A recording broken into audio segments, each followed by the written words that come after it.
Well, there isn't any difference between the fool and someone who's courageous, right, from an archetypal perspective. Abraham is a fool, obviously, when he starts his adventures. I mean, the story lays it out in that manner. He's far too old to be leaving home, for example. He's a late bloomer, and then he has a lot of catastrophic adventures along the way. And certainly you could imagine that had you encountered him when he first encountered the famine in the land of strangers, when he first went out, the idea that he had followed his misguided intuitions would have been self-evident. But in the Abrahamic stories, there is this call to get out and do. And that's it. And the thing is that one of the things I've learned, to make it concretely, is that I've done a lot of different things in my life. And every time I did a new thing, I was a fool. I did it badly. I was an imposter, right? Because when you first start to do something, you don't know what you're doing. But that's okay. That's an acceptance of your vulnerability, right? And your ignorance. That's humility in some sense. The willingness to be a fool in the land of strangers. That's it. The willingness to be a fool in the land of strangers. And that's an act of courage. Because you also reveal your vulnerability to the world by stumbling around. But as long as you're stumbling forward, then you're going to move forward. Now, how do you do that more concretely? You aim at an ideal, right? And you aim at an ideal that's beyond you.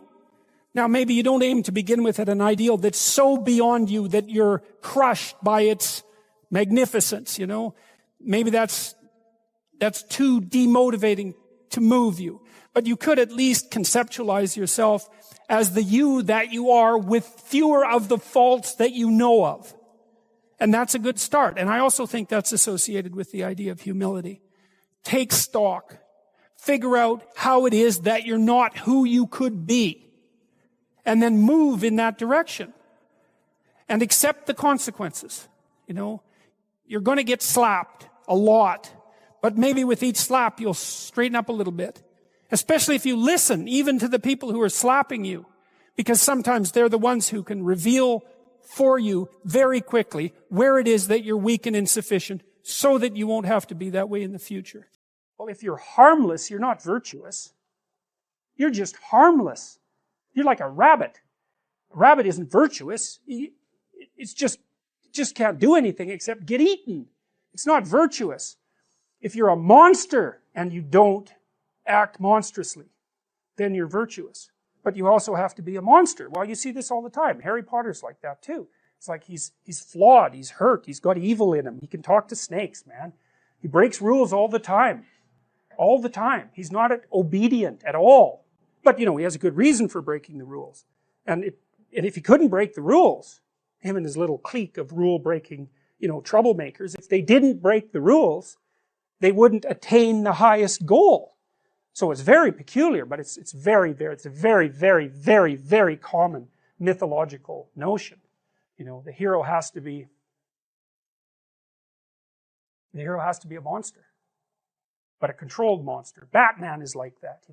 It's everywhere. It's the story you always hear. One question is, you're kind of implicitly moral insofar as you're socialized.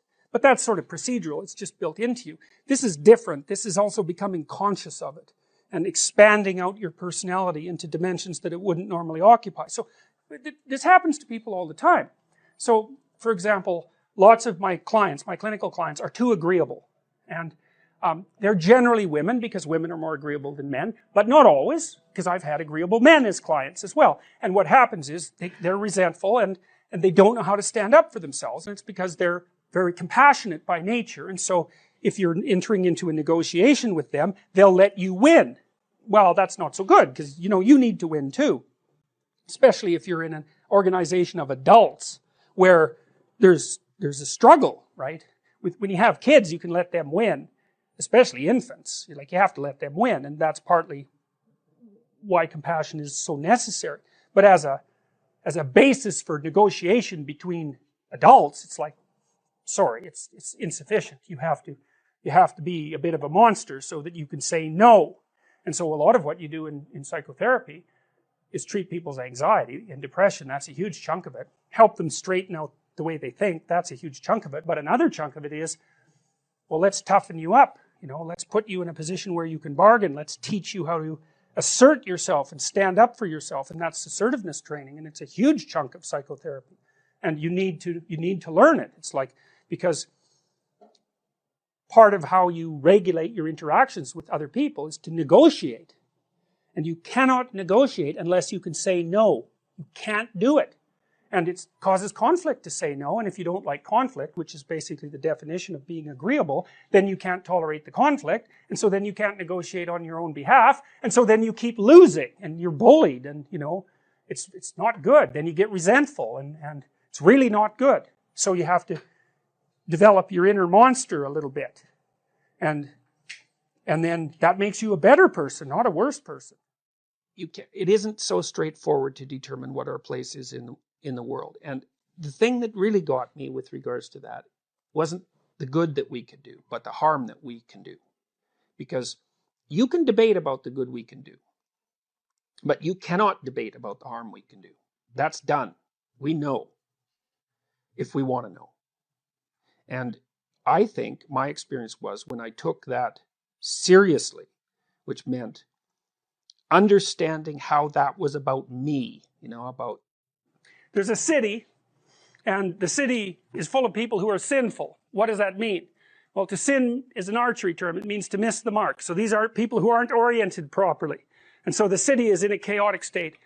And God tells Jonah that he's going to go to that city and tell them just exactly what's up with them. And Jonah thinks, no, I'm not going to do that. And why? Well, that doesn't require much explanation. It's like, how popular are you going to be if you go to a city full of chaotic people and tell them why they're stupid and wrong? Jonah thinks, no, I'm not going to do that. I don't care if God's telling me to do it. So his conscience is telling him to do it, or his destiny is telling him to do it, or his orientation with higher morality is telling him to do it. You can read it any way you want. And so he thinks, no, I'm hopping on this boat and I'm getting as far away from that city as I possibly can.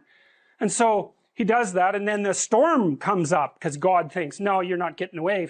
If I told you to do something, you're not getting away from it. A storm comes up. Well, what does that mean? Well, it's easy.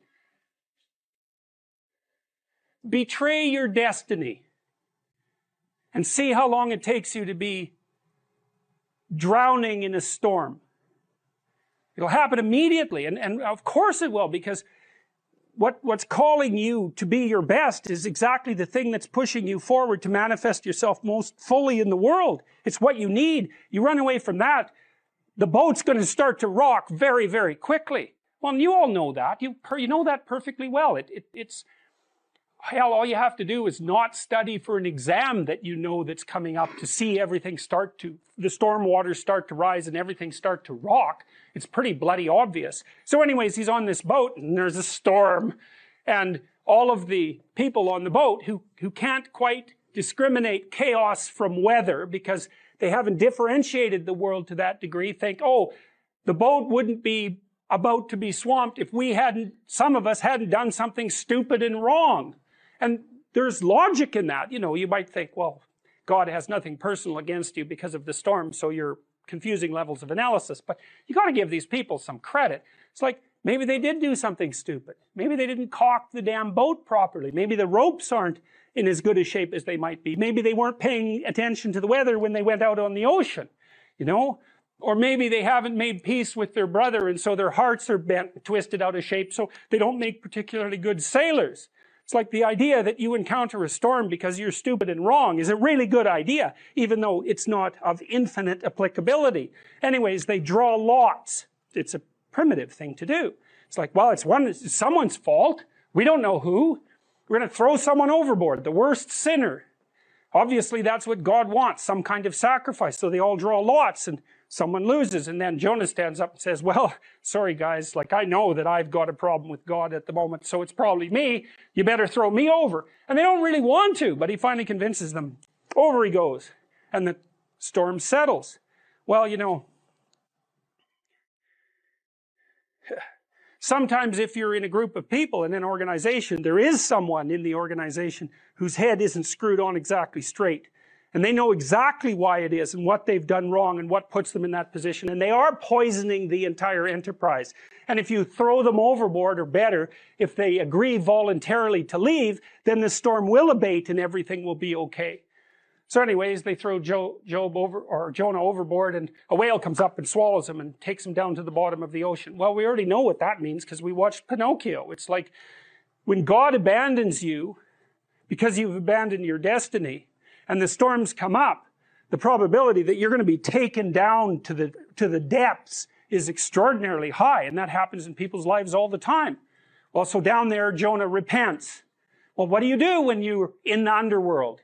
Well, you've been there before when things fall apart on you. Your friends have abandoned you. You're not as popular as you could be. You can't stand to look at yourself in the mirror. Into the underworld you go, and you think, geez, I've done a lot of things wrong. Maybe I should reconcile myself with the world and I could get out of this. Well, so that's what Jonah does. He thinks, all right, I've got this destiny.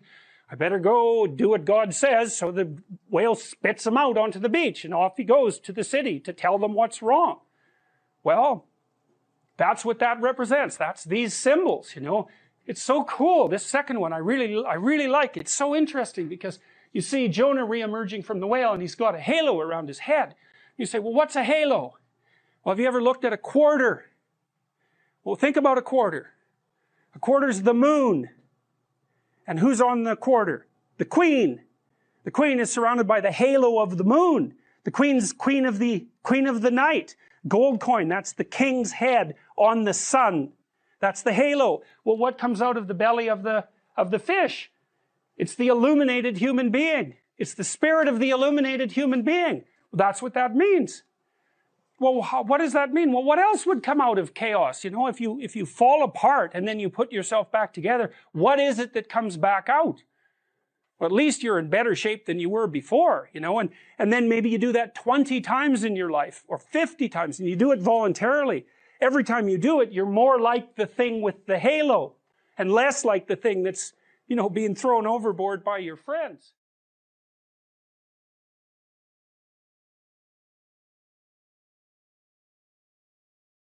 The question to some degree is, how do you help someone that's lost? And the answer to that is, if they aren't willing to not be lost, you cannot help them. And I would also say that as a clinician. You see, it's a statement that's informed, I would say, by my mythological knowledge, but also by straight clinical wisdom, not mine particularly. One of the things that Carl Rogers pointed out was that there were necessary preconditions for entering into a therapeutic relationship. And that would be really any relationship where the mutual flourishing of the two people involved was the paramount goal. And one of the preconditions was that both people had to want that to happen. And Rogers believed he didn't know how to get the horse to drink once you had brought it to the water. And I've thought about that a lot, because when people are really lost, sometimes they're so lost that they can't be found. And I think the only thing that you can do in a situation like that is get your life together and manifest the reality of an alternative mode of being. That's what you've got. And so that's the only way I know of to solve an intractable problem. There's a statement in the New Testament that's really vicious. In fact, there's a number of them, but this is a particularly vicious one.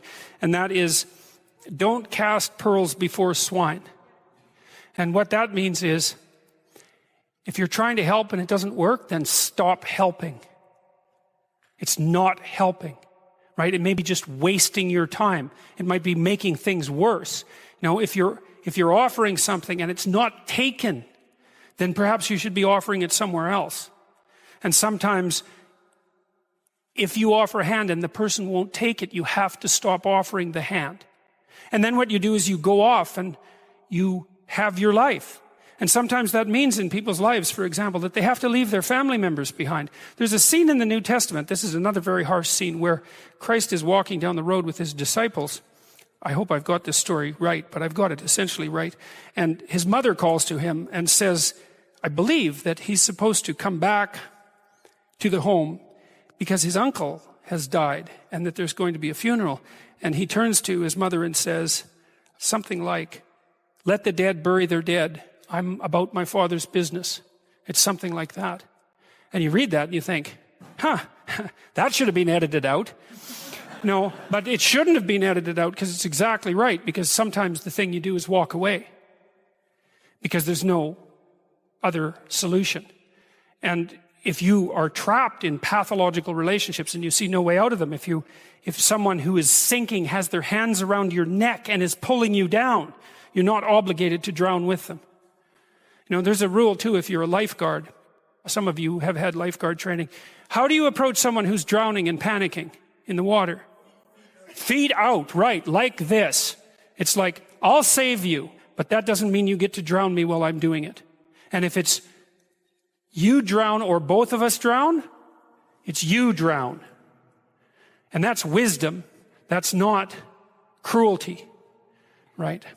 So, yeah. I've talked to lots of business people about leadership, and there's a literature on leadership, but it's not a good literature. It's pretty shallow. Partly because it's not that easy to define leadership, and partly because there are different, people have different temperaments, and different temperaments can be leaders. They just do it in different ways. Now, there's something in common about being a leader, though, and I would say one is that if you're an actual leader, you actually know where you're going, right? Because what are you going to do? Lead people in circles? It's like maybe they'll follow you, but you're not a leader. You're just a charlatan. So you have to know where you're going, and then you have to be able to communicate that, and then people have to trust you, so you actually have to be honest, because people aren't that stupid, at least not for a long period of time. And then where you're going has to have some value, because otherwise, why would anyone want to go along with you? And then you might say, well, what are the attributes then that make you a leader? And I would say, well, they're characterological, fundamentally. And this is not naive optimism or casual moralizing. It has nothing to do with that. We know, for example, that conscientiousness, the personality trait, is a good predictor of long-term success in most occupations, not all, but most, and that one of the things that's associated with conscientiousness is that people keep their word, they're trustworthy. And that's certainly one element of a leader, especially across any reasonable amount of time. You have to be able to trust the person. They can even be harsh, right? It doesn't matter, because you can see harsh leaders and kind leaders. But as long as they do what they say they will do, then you can follow them, and you know that the future payoff is secure, something like that. So the idea that characterological development is more important to leadership than being a firstborn, that's a very crucial psychological realization, that it's characterological development that makes you favored of God. And I do think we've forgotten this in many ways, because there isn't a lot of emphasis in our education system on characterological development. And that's very, very surprising to me. I think maybe it's partly because in our fractured society, we can't agree on what constitutes a reasonable characterological goal. So we just throw up our hands and don't educate our kids to any degree at all, especially in schools, about what an admirable person is like, or even let them know that, well, maybe you should actually try to be one, that that's actually the most important possible thing that you could learn, right?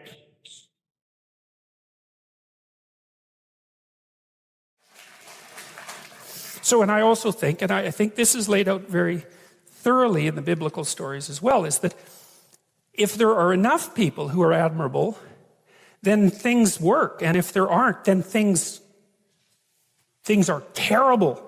You get wiped out. And remember, when Abraham is bargaining with God with regards to Sodom and Gomorrah, he asks God to save the city if there's like 40 admirable people, right? Respectable. But let's say admirable, right? I don't want to say good, because good is being corrupted in some sense by casual usage. I mean admirable, noble people, right? I think Abraham bargains God down to like 10. If there's 10 of them in the city won't be destroyed. And that's not very many in a city. So there's an interesting idea there, which is that there doesn't have to be that many people in a group who have their act together. But 0 is the wrong number. And if it's 0, then we're seriously in trouble. And I think that goes along with the idea of the Pareto principle in economics too, which is that it's a small minority of people who do most of the productive work in any given domain. So a small number of properly behaving people might have enough of an impact to keep everything moving, and that might actually be true, but it can't fall below some crucial level. And I do think that we're in some danger of allowing it to fall below some crucial level, because our society seems to be at war in some ways against the idea of the individual and individual character per se. And I think that's absolutely catastrophic. That's part of the reason that I'm doing these biblical lectures. I think I've known for a long time that the moral presuppositions of a culture are instantiated in its stories. They're not instantiated in its explicit philosophy. There might be a layer of explicit philosophy, and of course there is in the West, and a layer of explicit law, but underneath that there are stories. And there isn't anything under the stories except maybe behavior. That's so implicit, it doesn't even actually count. It's not a cognitive operation. And so these are the stories that are underneath our culture. So there better be something to them. That's what we hope. But more importantly, maybe we shouldn't toss them away without knowing what they mean, because if we toss them away, then we are throwing everything that we depend on away, as far as I can tell, and we will pay for it. We'll pay for it individually because we'll be weak. Because if you're not firm in your convictions, then someone else who's firm in their convictions, you're their puppet, like instantly. And then you're also the puppet of your own doubts, right? Because unless you have convictions, you're going to generate doubts like mad, because everyone does. And then the doubts will win, and you'll be paralyzed, because there'll be, 50% of you moving forward and 50% of you frozen stiff, and that'll be enough just to lodge you in place. You can think about what it is that you did wrong or insufficiently that led to the collapse of your plan, right? So that's the first investigation. I made some sacrifices. I attempted to bring about a particular form of the future. It didn't happen. Okay, why? Well, the world is set against me and the cosmos is evil and there's no God and I'm bitter and cynical. That's one potential explanation, right? Poor me, right? And I'm not trying to be flippant about this, because sometimes people's dreams are quite realistic and they still fail catastrophically. It can be brutal. Maybe you did make a lot of good decisions and you suddenly got ill, or someone in your family did, and everything went to hell on you. It doesn't have to be because you've done something cardinally foolish that you fail. It's built into the structure of the world. But it doesn't matter. You can also retreat into yourself and you can say something like, all right, I need to retool my conception of strategy, but also potentially my conception of goal. Maybe I'm looking in the wrong place. Maybe I have to look somewhere else. And you can open yourself up to a revelation. So there's a gospel statement that's very relevant to this. So Christ tells his followers that if they knock, the door will open. If they ask, they'll receive. And if they seek, they'll find. And so it sounds magical. It sounds like the sort of thing that the new atheists would have a field day with, but that's not a wise interpretation of that saying. The proper interpretation is something more like a recognition of the way thought works. So imagine your plans didn't work out. Okay, now you sit down and you say to yourself, I'd like to know, even if the world was conspiring against me and my failure was 95% the fault of external occurrences and other people, what did I do that wasn't as good as it could have been? And where did I fail to look so that the probability of my failure was higher? Now, to ask that question, you have to want the answer. That's what it means to knock or to ask or to seek. This is no joke. It's like you have to want to know. And it's a very painful thing to do, because especially if you had given it your all to the degree you were able, and you have reason to be bitter, you're going to be searching for the errors that you still made. And discovering your own errors is always extremely painful, right? Especially if they're errors that you're in love with. And so you have to be willing to strip yourself down. That's what humility means fundamentally. And then, but the advantage is, this is why it's so useful to listen to people. You might find out where you're stupid. And then you could stop being stupid. And so one of the reasons you confess your sins, let's say, is because you want to discover where you're insufficient. Now, it's painful. It's painful to encounter an impediment in the form of someone else's opinion that might show you where you're blind and ignorant, or willfully blind even. But the advantage to that is you can rectify the error, and then as you move forward, you're stronger. There's a profound idea in the ancient Vedic texts, the oldest scriptures of Hinduism, and part of the bedrock of Indian culture. The world as perceived is Maya, appearance or illusion. This means, in part, that people are blinded by their desires, as well as merely incapable of seeing things as they truly are. This is true in a sense that transcends the metaphorical. Your eyes are tools. They are there to help you get what you want. The price you pay for that utility, that specific focused direction, is blindness to everything else. This doesn't matter so much when things are going well, and we are getting what we want, although it can be a problem, even then, because getting what we currently want can make blind us to higher callings. But all that ignored world presents a truly terrible problem when we're in crisis, and nothing whatsoever is turning out the way we want it to. Then there can be far too much to deal with. Happily, however, that problem contains within it the seeds of its own solution. Since you've ignored so much, there is plenty of possibility left where you have not yet looked. Imagine that you're unhappy. You're not getting what you need. Perversely, this may be because of what you want. You are blind because of what you desire. Perhaps what you really need is right in front of your eyes, but you cannot see it because of what you are currently aiming for. And that brings us to something else. The price that must be paid before you or anyone can get what they want, or better yet, what they need. Think about it this way. You look at the world in your particular, idiosyncratic manner. You use a set of tools to screen most things out and let some things in. You have spent a lot of time building those tools. They've become habitual. They're not mere abstract thoughts. They're built right into you. They orient you in the world. They're your deepest and often implicit and unconscious values. They've become part of your biological structure. They're alive. And they don't want to disappear or transform or die. But sometimes their time has come and new things need to be born. For this reason, although not only for this reason, it is necessary to let things go during the journey uphill. If things are not going well for you, well, that might be because, as the most cynical of aphorisms has it, life sucks. And then you die. Before your crisis impels you to that hideous conclusion, however, you might consider the following. Life doesn't have the problem. You do. At least that realization leaves you with some options. If your life is not going well, perhaps it is your current knowledge that is insufficient, not life itself. Perhaps your value structure needs some serious retooling. Perhaps what you want is blinding you to what else could be. Perhaps you are holding on to your desires in the present so tightly that you cannot see anything else, even what you truly need. Imagine that you are thinking enviously, I should have my boss's job.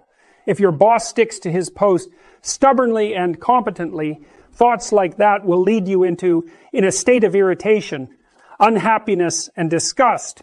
You might realize this. You think I am unhappy. However, I could be cured of this unhappiness if I could just fulfill my ambition. But then you might think further. Wait, you think, maybe I'm not unhappy because I don't have my boss's job. Maybe I'm unhappy because I can't stop wanting that job. That doesn't mean you can just simply and magically tell yourself to stop wanting that job and then listen and transform. You can't, in fact, just change yourself that easily. You have to dig deeper. You must change what you are after more profoundly. So, you might think, I don't know what to do about this stupid suffering. I can't just abandon my ambitions. That would leave me nowhere to go. But my longing for a job that I can't have isn't working. You might decide to take a different tack. You might ask instead for the revelation of a different plan. One that would fulfill your desires and gratify your ambitions in a real sense, but that would remove from your life the bitterness and resentment with which you are currently affected. You might think, I will make a different plan. I will try to want whatever it is that would make my life better, whatever that might be, and I will start working on it now. If that turns out to mean something other than chasing my boss's job, I will accept that and I will move forward. Now, you're on a whole different kind of trajectory. Before, what was right, desirable, and worthy of pursuit was something narrow and concrete. But you became stuck there, tightly jammed and unhappy. So, you let go. You make the necessary sacrifice and allow a whole new world of possibility hidden from you because of your previous ambition to reveal itself. And there's a lot there. What would your life look like if it were better? What would life itself look like? What does better even mean? You don't know. And it doesn't matter that you don't know exactly right away, because you will start to slowly see what is better. Once you have truly decided to want it, you will start to perceive what remained hidden from you by your presuppositions and preconceptions, by the previous mechanisms of your vision. You will begin to learn. This will only work, however, if you genuinely want your life to improve. You can't fool your implicit perceptual structures. Not even a bit. They aim where you point them. To retool, to take stock, to aim somewhere better. You have to think it through bottom to top. You have to scour your psyche. You have to clean the damn thing up. And you must be cautious, because making your life better means adopting a lot of responsibility. And that takes more effort and care than living stupidly in pain and remaining arrogant, deceitful, and resentful. The ultimate ideal is also the ultimate judge, because the ultimate ideal is something against which you fall far short. And that might be so painful that you can barely stand it. But then what you do is you two things, I suppose, is you lower the ideal and you raise your estimation of your potential. And what do I mean by lower the ideal? Well, if you're comparing yourself to someone or even to a future self, and the gap is so painful that it paralyzes you, then you've created a dragon that you don't have the tools to master. And so what you have to do is you have to scale the dragon down to size.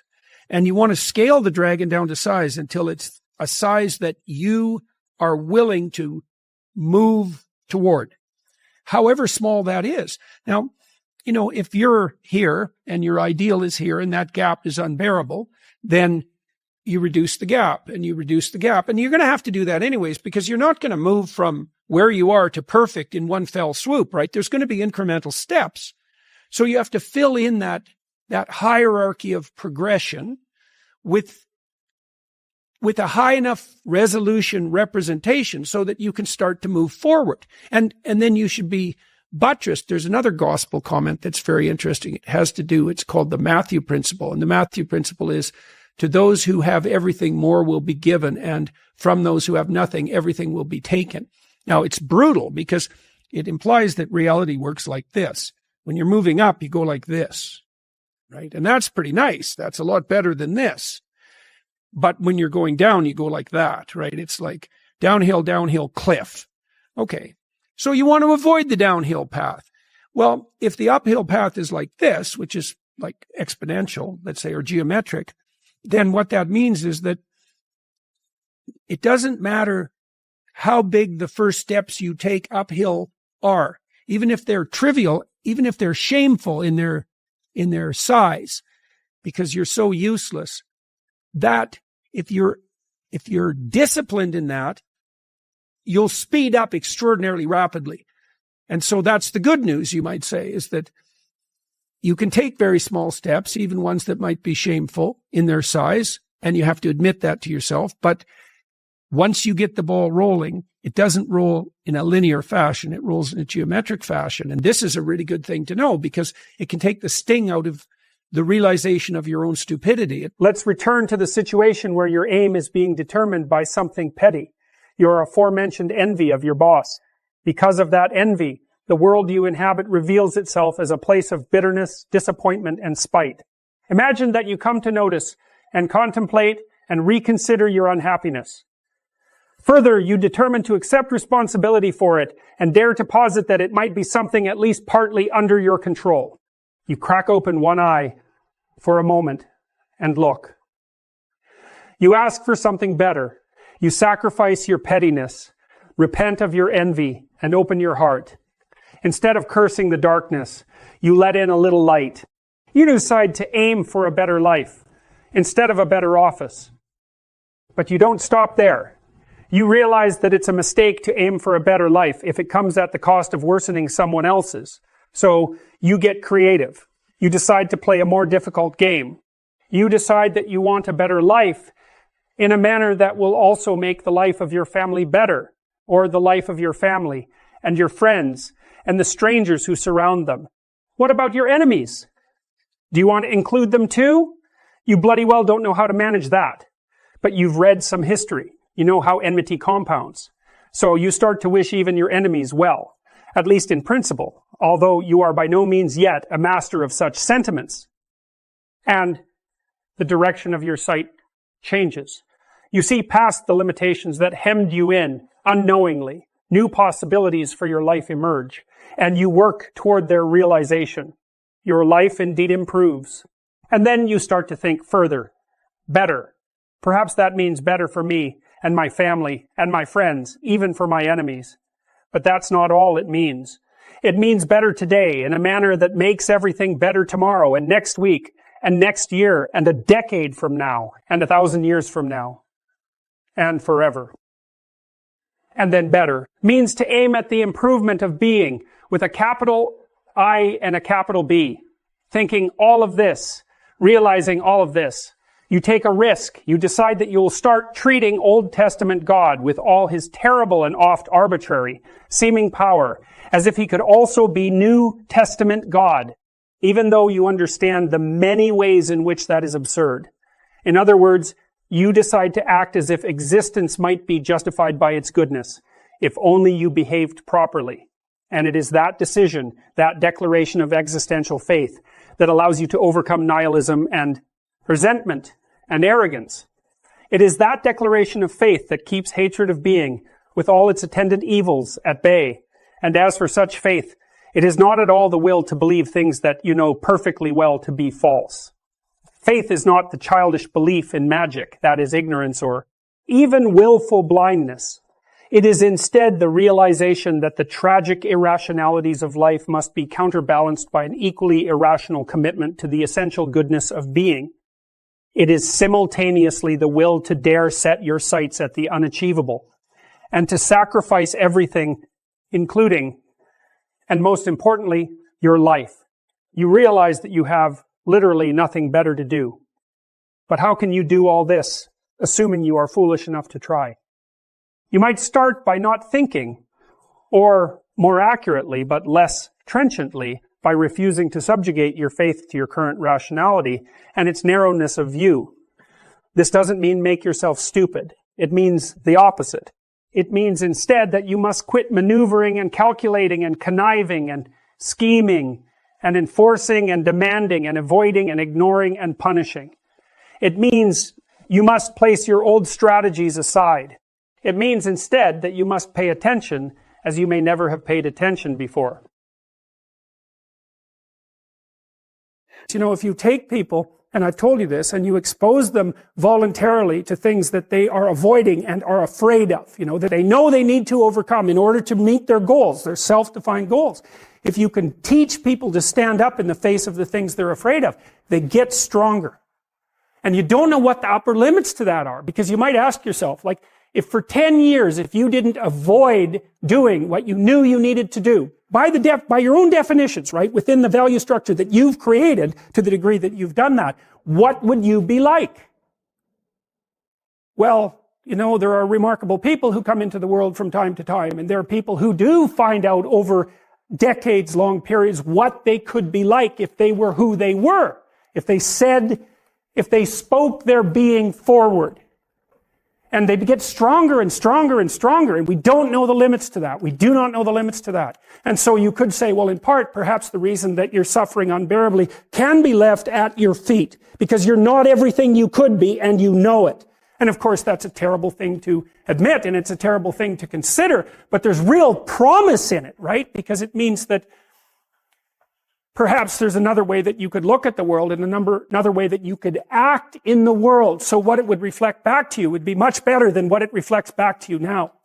And then the second part of that is, well, imagine that many people did that, because we've done a lot as human beings. We've done a lot of remarkable things. And I've told you already, I think before, that today, for example, about 250,000 people will be lifted out of abject poverty, and about 300,000 people attached to the electrical power grid. We're lifting people out of poverty collectively at a faster rate that's ever occurred in the history of humankind by a huge margin. And that's been going on unbelievably quickly since the year 2000.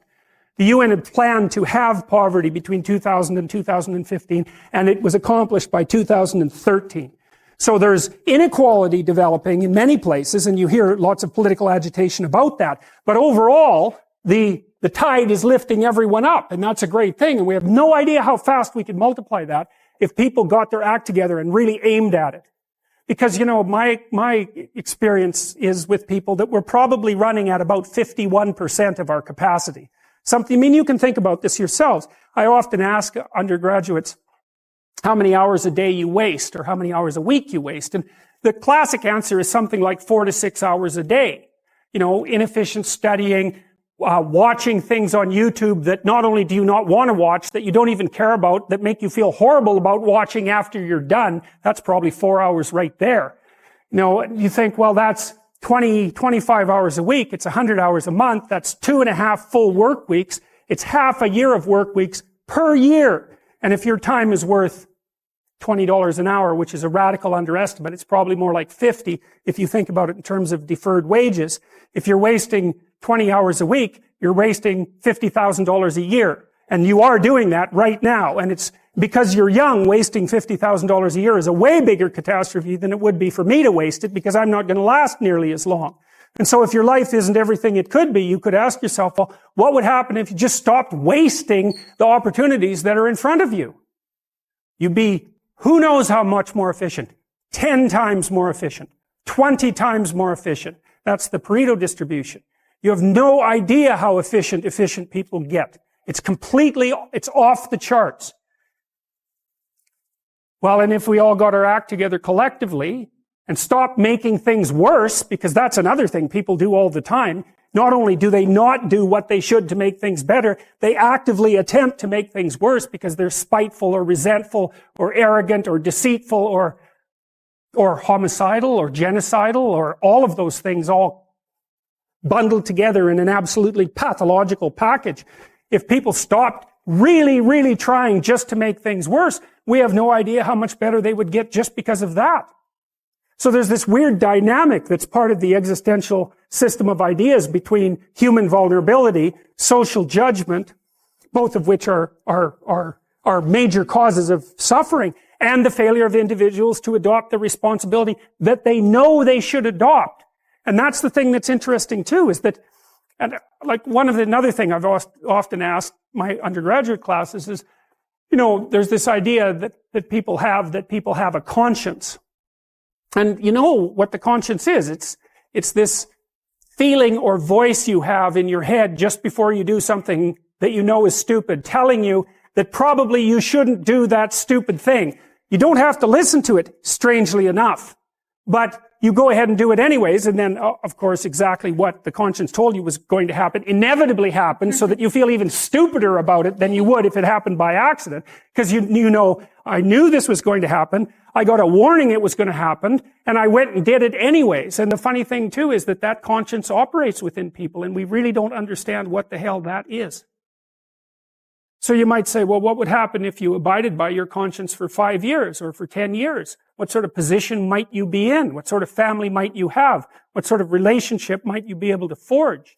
And you can be bloody sure that a relationship that's forged on the basis of who you actually are is going to be a lot stronger and more welcome than one that's forged on the basis of who you aren't. Now, of course, that means that the person you're with has to deal with the full force of you in all your ability and your catastrophe. And that's a very, very difficult thing to negotiate. But if you do negotiate it, well, at least you have something, you have somewhere solid to stand, and you have somewhere to live. You have a real life. And it's a great basis upon which to bring children into the world, for example, because you can have an actual relationship with them instead of torturing them half to death, which is what happens in a tremendously large minority of cases. Well, it's more than that too, because, and this is what I'll close with, and this is why I wanted to introduce Solzhenitsyn's writings to you. You see, because it isn't merely that your fate depends on whether or not you get your act together and to what degree you decide that you're going to live out your own genuine being. It isn't only your fate. It's the fate of everyone that you're networked with. And so, you think, well, there's 9 billion, 7 billion people in the world. We're going to peak at about 9 billion, by the way, and then it'll decline rapidly. But 7 billion people in the world, and who are you? You're just one little dust mote among that 7 billion. And so it really doesn't matter what you do or don't do, but that's simply not the case. It's the wrong model, because you're at the center of a network. You're a node in a network. Of course, that's even more true now that we have social media. You'll know 1,000 people, at least over the course of your life. And they'll know 1,000 people each. And that puts you one person away from 1,000,000 and two persons away from 1,000,000,000. And so that's how you're connected. And the things you do, they're like dropping a stone in a pond. The ripples move outward and they affect things in ways that you can't fully comprehend. And it means that the things that you do and that you don't do are far more important than you think. And so if you act that way, of course, the terror of realizing that is that it actually starts to matter what you do. And you might say, well, that's better than living a meaningless existence. It's better for it to matter. But I mean, if you really asked yourself, would you be so sure if you had the choice? I can live with no responsibility whatsoever. The price I pay is that nothing matters. Or I can reverse it and everything matters. But I have to take the responsibility that's associated with that. It's not so obvious to me that people would take the meaningful path. Now, when you say, well, nihilists suffer dreadfully because there's no meaning in their life and they still suffer. Yeah, but the advantage is they have no responsibility. So that's the payoff, and I actually think that's the motivation. Say, well, I can't help being nihilistic. All my belief systems have collapsed. It's like, yeah, maybe. Maybe you've just allowed them to collapse because it's a hell of a lot easier than acting them out. And the price you pay is some meaningless suffering, but you can always whine about that and people will feel sorry for you, and you have the option of taking the pathway of the martyr, so that's a pretty good deal, all things considered, especially when the alternative is to bear your burden properly and to live forthrightly in the world. Well, what Solzhenitsyn figured out, and so many people in the 20th century, it's not just him, even though he's the best example, is that if you live a pathological life, you pathologize your society. And if enough people do that, then it's hell. Really. Really. And you can read the Gulag Archipelago if you have the fortitude to do that, and you'll see exactly what hell is like. And then you can decide if that's a place you'd like to visit, or even more importantly, if it's a place you'd like to visit and take all your family and friends. Because that's what happened in the 20th century.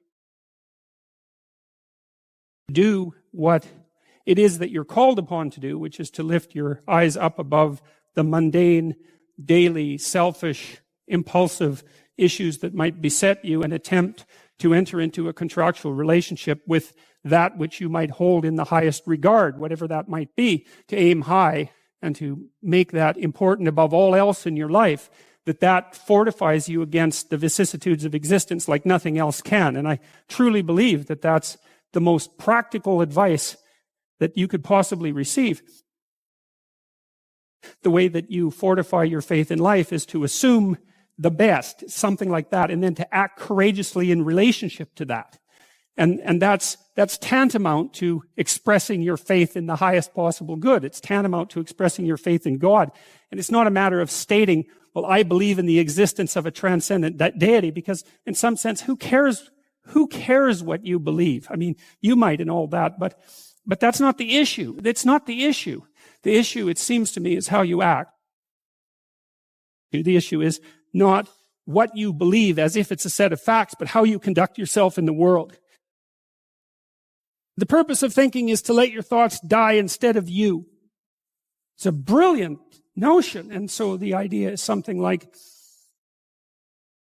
you can conjure up a representation of yourself. You can conjure up a variety of potential representations of yourself in the future. You can lay out how those future representations of yourself are likely to prevail or fail. You can cull the potential yous in the future that will fail, and then you can embody the ones that will succeed. You do that while simultaneously conjuring up a representation of your current state and determining for yourself, because of your undue suffering, which elements of your pathetic being need to be given up so that you can move forward into that future. And the goal, what is it that you're aiming at with that work and that sacrifice? That's the ultimate question. What is it that you're trying to do? Well, you're trying to improve the future. We believe that the future can be improved. We believe that it can be improved as a consequence of our sacrificial work. And so, once again, what are the limitations? What are the limits to that? What are the necessary limits to that? I would say we don't know. We conjured up this remarkable idea. The future exists. We can see it even though it's only potential. We can adjust our behavior in the present in order to maximize our probability of success in the future. How best to do that? Well, the idea is something like, don't hesitate to offer the ultimate sacrifice if you want the future to turn out ultimately well. What is it that you could contract for, let's say, if you were willing to give up everything about you that's weak and unworthy? The proper sacrificial attitude produces a psychological state and then a social state that's a manifestation of that attitude that decreases the probability that the world will careen into hell and increases the probability that people will live high quality, meaningful, private lives in a society that's balanced and capable of supporting that. And none of that seems to me to be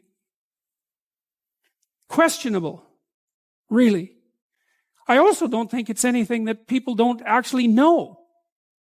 You know, people have told me many times that when they listen to me talk, they're hearing things that they already knew but didn't know how to say. It's something like that. And this is one of those things that I think is exactly like that. I mean, I think it's at the very core of our moral knowledge, which is our behavioral knowledge and our perceptual knowledge. I mean, let's get this straight. Moral knowledge is no trivial matter. It's knowledge about how it is that you orient yourself in the world. There's no more profoundly necessary form of knowledge. Well, it's predicated on something that's exactly like this. We know that we have to make sacrifices. We know that we have to aim at what's good.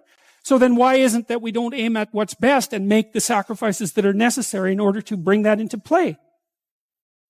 I think it seems to me that in some sense that's self-evident. The question is why we don't do it, but there's answers to that too. Life is hard and it hurts people.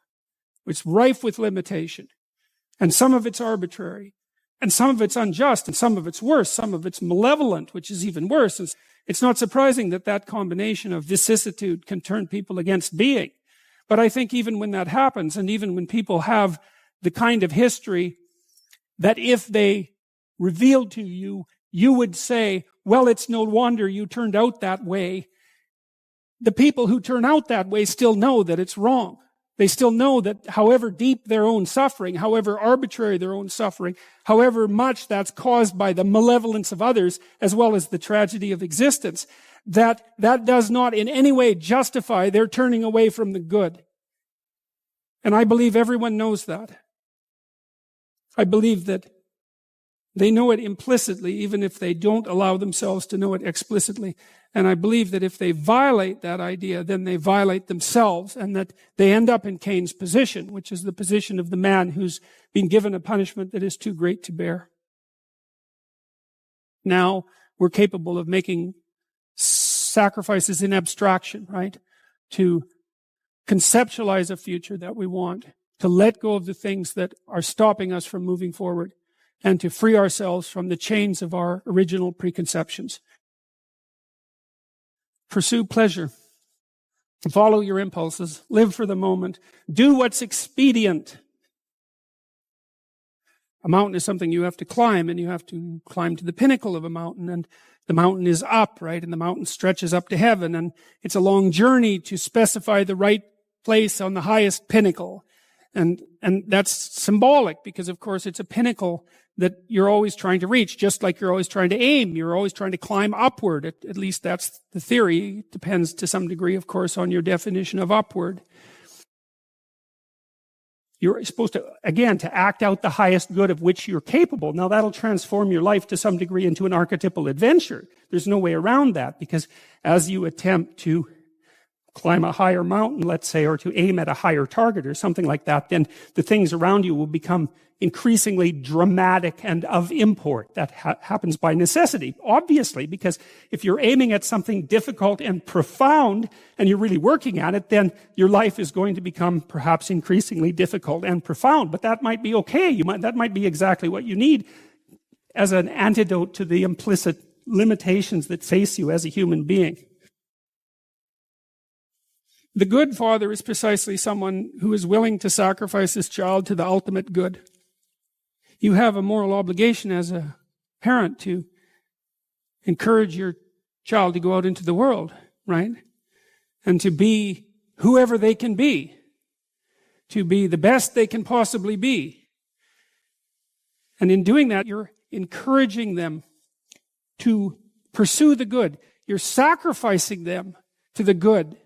You're not keeping them for yourself selfishly. You're telling them that they can go out and live their life and live it properly.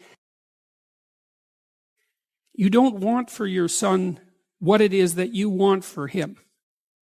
You want for your son what would be best for him and for the world. And you let go in precise proportion to your desire to have that happen. When you have an infant, you do everything for the infant because the infant can do nothing for him or herself. But as the infant matures and is increasingly capable of doing things for him or herself, then you pull back, right? You pull back. And every time the child develops the ability to do something, you allow them or encourage them to do it. And you don't interfere. So if your child is struggling getting dressed, well, obviously there's some times that you help them, but mostly you let them learn so that they can know how to do it in the future. That's better for you, and it's certainly better for them. There's a rule if you're working with the elderly in an old age home, and the rule is something like, don't do anything for any of the guests, let's say, that they can do for themselves. Because you compromise their independence. And so, as a mother, you pull back, and you let your child hit him or herself against the world, and you fail to protect them. But by failing to protect them, you encourage and ennoble them to the point where you're no longer necessary. Now, they may still want to see you, and it would be wonderful if that was the case, but the point is that you're supposed to remove yourself from the equation by encouraging your child to be the best possible person that person can be.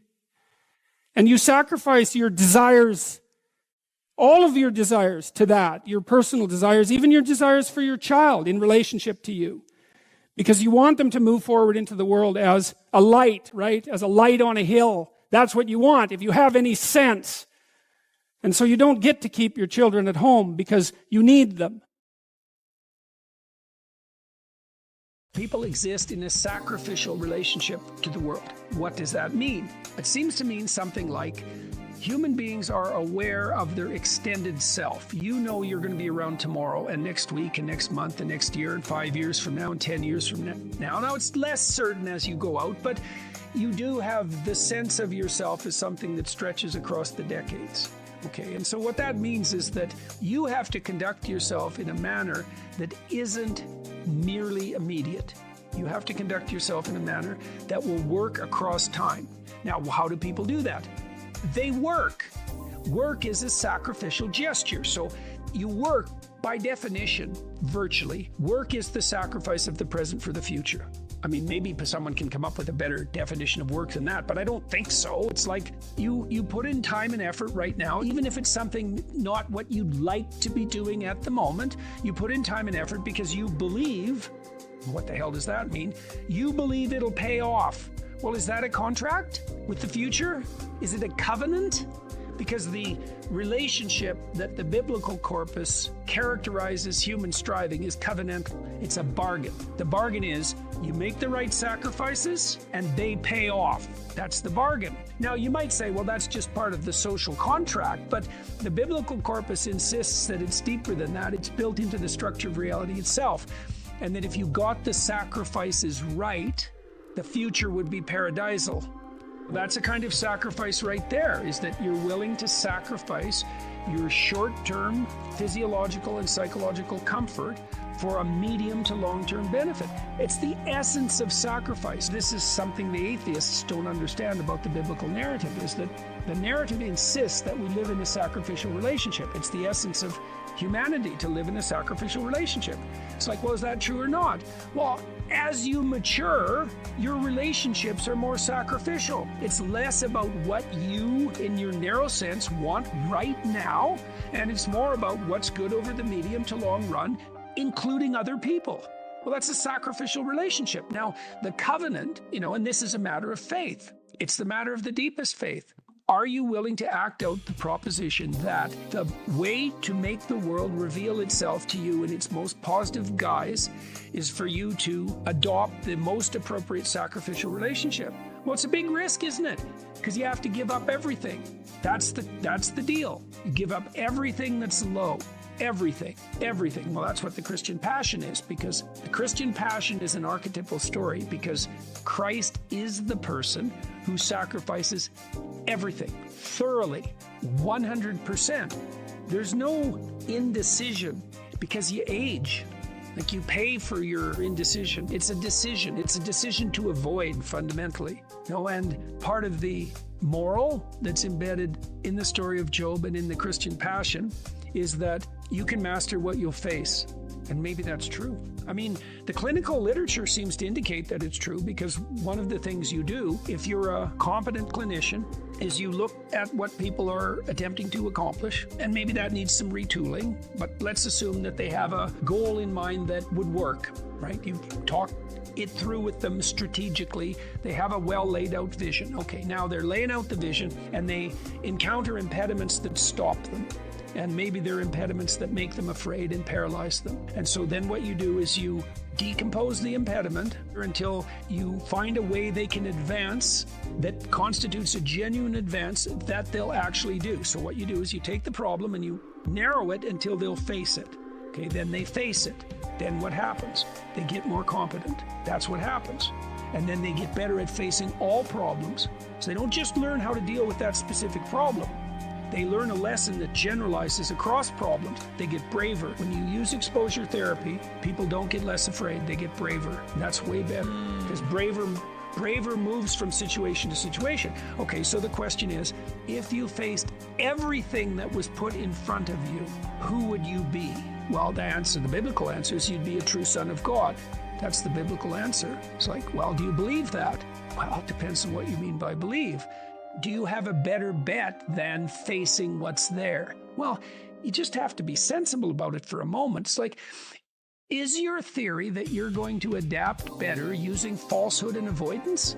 Because that's the contrary theory. You either face it, and you do that predicated on the faith that something in you will respond if you do, or you don't face it. That's it. Those are the options. If you don't face it, that's faith too.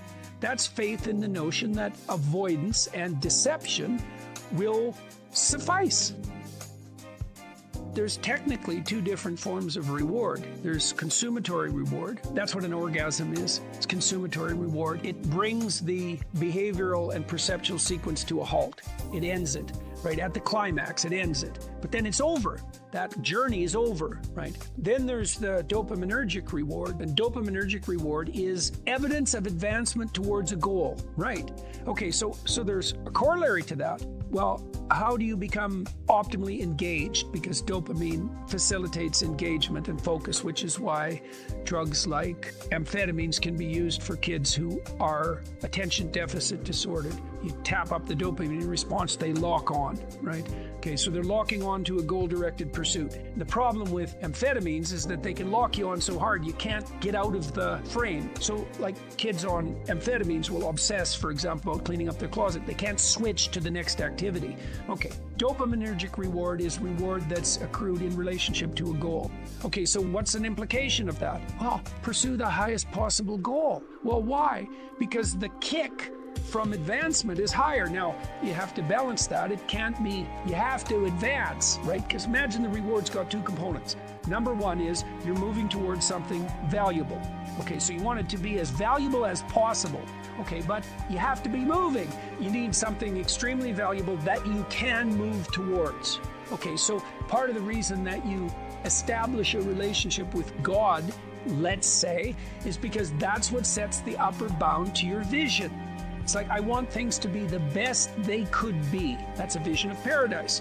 Well, that has to be fractionated into, your proximal decisions, but lurking behind that should be this continual movement towards, what would you say, a heaven that recedes as you approach it. That's the proper vision of heaven. A heaven is a place that's perfect and getting better, both at the same time. That's what music shows you, because a great piece of music is perfect, but it's just getting better as it unfolds. And you need that. This is part of the problem with a static utopian vision, something Dostoevsky criticized. If you gave people nothing but consummatory reward, he famously says, so that they can do nothing but sit in tubs of hot water, eat cake, and busy themselves with the continuation of the species, human beings would break that all to hell in a moment just so they have something interesting to do. If you run yourself through a disciplinary process, so you accomplish something, maybe you don't attain the goal you were aiming at, but you accrue a new way of looking at the world and a set of skills. Well, if you just keep doing that, you have multiple ways of looking at the world and more skill. Well, that's your storehouse of treasure. As you walk through life in your normal mode, things will call to you. And if you pursue them, they will take you deep. It doesn't really matter what it is that calls. What matters is that you pursue it, and you pursue it to the depths. And as you pursue it to the depths, you will become transformed. And if you do that without reservation, that will turn you into the person who frees the slaves and opposes the tyrants. And that is how it works. That's the call. And that can happen in any direction, virtually any direction. You just have to pursue it with sufficient faith. It's really something to see how many people are dying for a lack of an encouraging word. You know, they don't get encouragement. And people need so little encouragement. It's just unbelievable. You know, I believe that truth will save the world. I believe that. So you speak truthfully and you watch what happens and you take your consequences. You're a net force for good if you want to be. One of the things you do with people who are struggling is you make the simple even simpler, because then they can get a toehold. You know, like if they're really barely able to move. I had one client, you know, he had a hard life, man. He was like 85. He'd fallen off a ladder and broken his neck, and they had permanently fused it. So he was basically like this. He could hardly move. He was so depressed.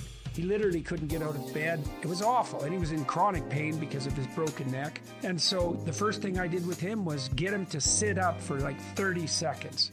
That was it. That's where he had to start, you know. And after, I worked with him when he was in the hospital. After 2 weeks, he was walking down the hall and able to sit up and read for, 5 or 6 minutes. And he got out of the hospital. He went home, but he had to start with the simplest possible steps. And hey, man, this is the definition of humility in some ways, is that you start progressing where you can start.